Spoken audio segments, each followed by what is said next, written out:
سلام، روزتون بخیر و شادی. برای ورود به دنیای معاشرها ما اول از همه بایستی با سبک‌هاشون آشنا بشیم، چون در دنیا معاشرها رو بر اساس سبک‌هاشون دسته‌بندی میکنن، برخلاف ایران که فقط تمرکز به روی طعم‌هاست، چیزی که بخش کوچیکی از دنیای معاشرها رو میسازه. بنابراین توی این ویدیو من سعی کردم با ساده سازی و تلفیق استانداردهای اروپایی و آمریکایی خیلی ساده اون رو بهتون توضیح بدم. پس تا آخر این ویدیو همراه من باشید. حالا چه پارامترهای عوامل سازنده این سبک‌ها یا استایل‌ها هستند؟ اولین عامل شکل تخمیر هست.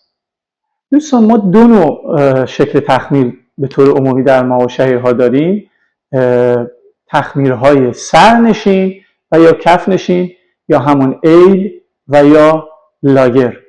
اساساً در فرایند تولید معاشیر بایستی ما فراوری به صورت تخمیر رو داشته باشیم.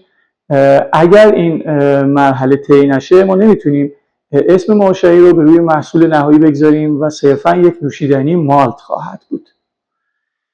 دومین پارامتر رنگ هست.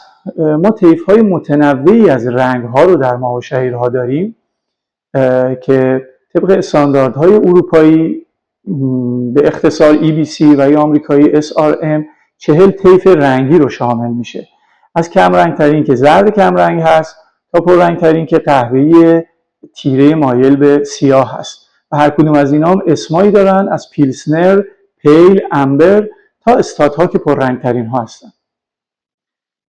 پارامتر سوم که بسیار مهمه تلخی معاشرها هستش. واحد سنجششون هم IBU International Bitterness Unit که این واحد هم تقریباً 60 درجه رو پوشش میده که شامل معاشرهای با تلخی کم، تلخی متوسط و تلخی بالا میشه.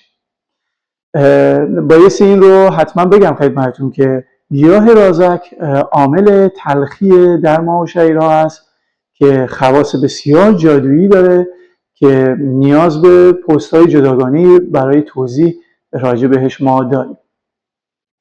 دیگر اینکه پارامتر بسیار مهمی دیگه آب هست که 90% محتویات یک معاشری رو آب تشکیل میده و به طور ساده و کلی به دو دسته آبهای سخت و آبهای نرم دسته بندی میشه که خروجی های متفاوتی میده و من سعی میکنم تجربیات خودمون در ساحل نوش رو در مورد کار کردن با دو شکل از آب به مرور بهتون توضیح بدم.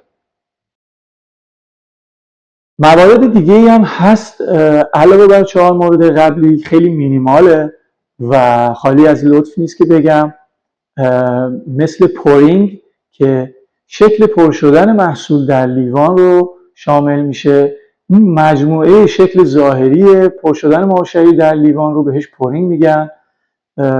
مثلا چقدر طول میکشه که کف روی معاشری بمونه، یا در واقع چقدر طول میکشه که اون وضوح رو در لیوان پیدا بکنه.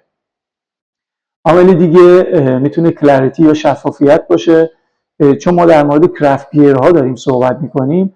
عموما کرافت بیرها فیلتر نشده هستن و کدورت نسبی دارن. این شفافیت و کدورت هم میتونه بخشی از دسته‌بندی معاشرها باشه. در آخر در مورد طعم‌ها باید بگم اساساً طعم‌ها جزو سبک‌ها نیستند و هیچ محدودیتی براشون وجود نداره که در قالب تمام سبک‌ها بتونیم اونها رو بگنجونیم. خیلی ممنون که تا اینجا همراه من بودید. بایستی یادآور بشم که ما در چارچوب قوانین ایران کار میکنیم، بنابراین اگر پرسشی در این چارچوب و قالب دارید خیلی خوشحال میشم که بتونم بهش پاسخ بدم. پس تا ویدیوی بعدی، خدا نگهدارتون.